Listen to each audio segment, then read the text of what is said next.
நிறைய பேர் நம்மளுடைய கமெண்ட் பாக்ஸில் நீங்கள் பிரிண்ட் பண்ணுற எல்லா 3D பிரிண்ட்ஸ்க்கும் என்ன கலர் யூஸ் பண்ணுறீங்கன்னு கேட்டிருந்தீங்க.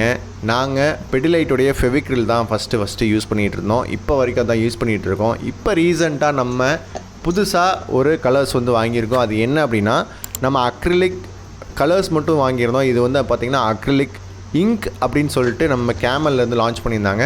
ஸோ இதோடைய எக்ஸ்பென்ஸ் வந்து பார்த்திங்கன்னா அந்த ஃபெவிக்ரிலோடைய கம்பேர் பண்ணும்பொழுது இது கொஞ்சம் எக்ஸ்பென்ஸாக தான் தெரியும்.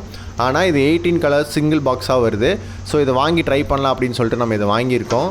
இதோடைய அவுட்புட்ஸும் ரொம்ப நல்லாயிருக்கு அப்படின்னு நிறைய ரிவ்யூஸ் நாங்கள் பார்த்தோம். இதுலேயே கிட்டத்தட்ட 18 கலர்ஸ் வரும்பொழுது நம்ம மிக்சிங் பண்ணி நிறைய விஷயத்தை கொண்டு வர முடியும். அதே மாதிரி நம்ம அதுக்கு தண்ணி ஊற்றி மிக்ஸ் பண்ணி நம்ம பெயிண்ட் பண்ணுறோம். ஆனால் இந்த இங்க்ஸுக்கு தண்ணி எதுவுமே நம்ம மிக்ஸ் பண்ண தேவையில்லை. தண்ணி எதுவும் மிக்ஸ் பண்ணாமல் அப்படியே நம்ம யூஸ் பண்ண முடியும்.